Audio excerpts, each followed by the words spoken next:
Hello everyone, আজিৰ নতুন এটা ভিডিঅ'লৈ সকলোকে স্বাগতম জনাইছো। আজি আপোনালোকৰ মাজলৈ মই এটা মাইক্ৰ'ওভেনৰ টিপছ এণ্ড ট্ৰিক্সৰ টপিকৰ ওপৰত ভিডিঅ' দেখাম বুলি আগবাঢ়িছো।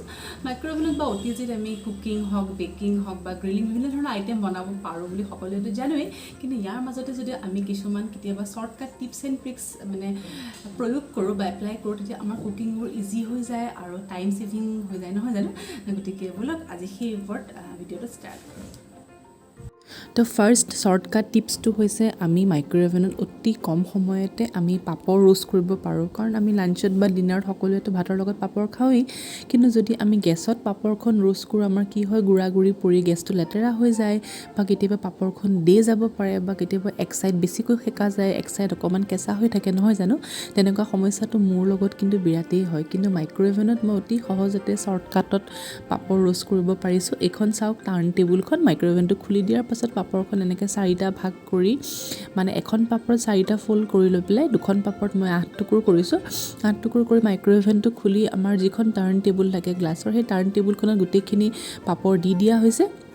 দি পেলাই ডোৰখন বন্ধ কৰি মাইক্ৰ'ওভেন মোডত মোৰ মাইক্ৰ'ওভেনটোত হায়েষ্ট মোৰ 900 ডিগ্ৰী ৱাটটো শ্ব' হয় বা মেক্সিমাম মোৰ 900 ডিগ্ৰীয়ে হয়। চ' 900 ডিগ্ৰীত 40 বা 50 ছেকেণ্ডত খুব ধুনীয়াকৈ পাপৰ ৰোষ্ট হৈ যায়, একদম ধুনীয়া, একদম মৰমৰীয়া হৈ যায়।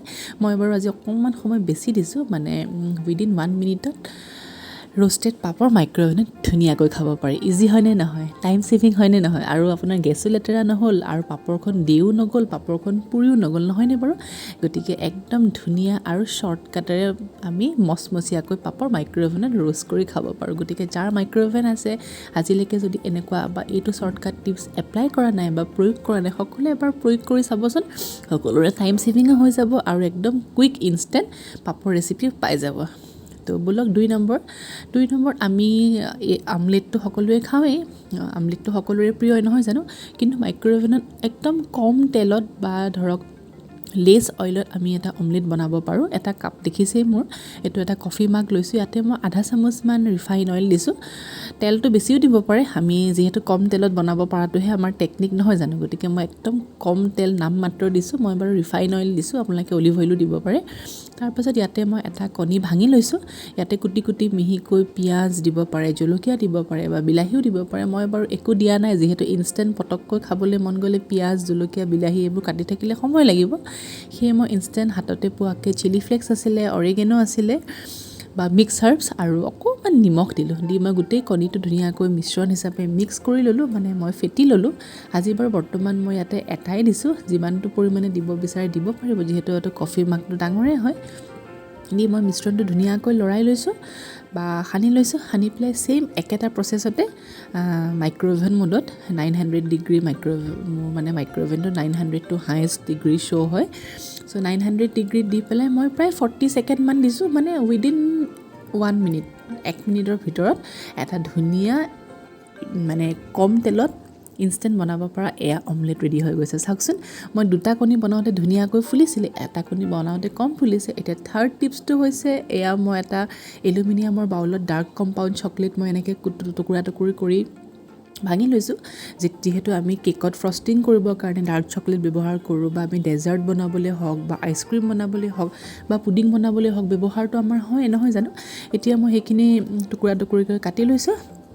কাটি মই এটা এলুমিনিয়াম বাউলত মই ছেইম একেটা প্ৰচেছতে মাইক্ৰ'ওভেন মোডতে দিছোঁ, 900 ডিগ্ৰী ৱাট দি পেলাই সেইটো মই 40 পৰা 50 ছেকেণ্ডমান সময় দি দিছোঁ। মাইক্ৰ'ওভেন লৈ পেলাই কিছুমানৰ সময়টো অকণমান ইফাল সিফাল হ'ব পাৰে, সেইটো মই সঠিককৈ বাৰু নকওঁ।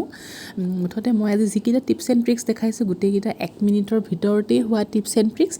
আৰু এয়া চাওক, ধুনীয়াকৈ চকলেটখিনি এয়া ঘূৰি আছে আৰু কিছু সময়ৰ পিছতে এয়া চাওক কি ধুনীয়াকৈ চকলেটখিনি একদম মেল্ট হৈ গৈছে, নহয়নে বাৰু? যিটো আপুনি কেকত ফ্ৰষ্টিং কৰিব পাৰে বা ডেজাৰ্টত পুডিং হওক, আইচক্ৰীম হওক বা বিভিন্ন ধৰণৰ চুইট ডিছত এই মেল্টেড ডাৰ্ক চকলেটখিনি ব্যৱহাৰ কৰিব পাৰে, হয়নে বাৰু? এইটো এটা ইজি আৰু শ্বৰ্টকাটত হোৱা টিপছ। তাৰ পিছৰ টিপছটো হৈছে, আমি ঘৰততো আলু পিটিকা, বেঙেনা, বিলাহী এইবোৰ পিটিকা বা ভৰ্তা খাওঁৱেই, নহয় জানো? আমাৰ কিন্তু এভৰি থাৰ্ছডে ভেজ চলাৰ লগতে আমাৰ বেঙেনা, আলু, বিলাহী এইবোৰ পোৰা বা সিজোৱা কৰি পিটিকা কৰি খাওঁ, য'ত নেকি আমাৰ গেছত সময় লাগে। আৰু যিহেতু গেছত 2টা চোলা, এফালে দালি বহাই দিলে, এফালে ভাত বহাই দিলে, নেক্সট বেঙেনা বিলাহী এইবোৰ পুৰিবৰ কাৰণে গেছৰ চোলাও নাথাকে বা সময়ৰ কাৰণে ৰখিবও লাগে। গতিকে মই মাইক্ৰ'ৱেভনটো কিনাৰ পিছৰ পৰাই মই থাৰ্ছডে সদায় বেঙেনা বিলাহী আলু এনেকৈ যিহেতু আমি ভৰ্তা বা পিটিকা খাওঁ, মই মাইক্ৰ'ৱেভনৰ গ্ৰিল মোডত দি দিওঁ। আৰু মই প্ৰথমতে মানে বেকিং ট্ৰেখন অকণমান অইলেৰে গ্ৰীছ কৰি ল'লোঁ। তাৰপিছত বেঙেনা বিলাহী আৰু আলুত মই জাষ্ট ফুটা কৰি ল'লোঁ যাতে ভালকৈ ভিতৰলৈকেও সিজে। আৰু তাৰপিছত নামমাত্ৰ মিঠাতেল মই বেঙেনা বিলাহী আলুৰ গাত এনেকৈ সানি ল'লোঁ। সানি পেলাই গ্ৰিল মোডত মই প্ৰথমবাৰৰ কাৰণে 7 মিনিট দিছোঁ। 7 মিনিট দিয়াত এয়া ধুনীয়াকৈ ঘূৰি আছে। যেতিয়া 7 মিনিট হৈ গৈ বন্ধ হৈ গৈছে, পিছত মই এবাৰ চেক কৰি চাইছোঁ, চাই পেলাই আকৌ 3 মিনিটমান দিছোঁ। দিয়াৰ পিছত এয়া মোৰ চাওক বেঙেনা আৰু বিলাহী কি ধুনীয়াকৈ সিজিছে, নহয়নে বাৰু?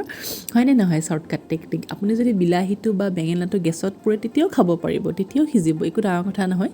কিন্তু সময় বেছি লাগিব গেছত, আৰু আপোনাৰ গেছটো লেতেৰা হ'ব। বেঙেনাৰ বাকলিবোৰ পৰি গেছৰ চোলাটোৰ ফুটাবোৰ কেতিয়াবা বন্ধ হৈ যায়, নহয় জানো? আৰু লাষ্ট টেকনিকটো মই দেখাইছোঁ একদম সহজতে সোনকালে হ'ব পৰা এটা কাপ কেকৰ কাৰণে বেটাৰটো মই বনাই দেখুওৱা নাই। সকলোৱেতো কেক বনাব জানেই, বেটাৰটোতো সকলোৱে জানেই। আৰু কাপত মই অইল গ্ৰীছ কৰি বহাই পেলাই মাইক্ৰ'ৱেভ পদ্ধতিত মানে মাইক্ৰ'ৱেভ মোডত মই প্ৰায় 2 মিনিট সময় দিছোঁ। আৰু এই 2 মিনিটত এয়া চাওক কাপ কেক কি ধুনীয়াকৈ একদম ফ্লাফি স্পঞ্জি হৈ ফুলি আহিছে। যদি ভিডিঅ'টো চাই ভাল লাগিছে আৰু প্ৰয়োজনীয় বুলি ভাবিছে, অনুগ্ৰহ কৰি মোৰ চেনেলটো ছাবস্ক্ৰাইব কৰিব আৰু ভিডিঅ'টো লাইক কৰি দিব। Thank U.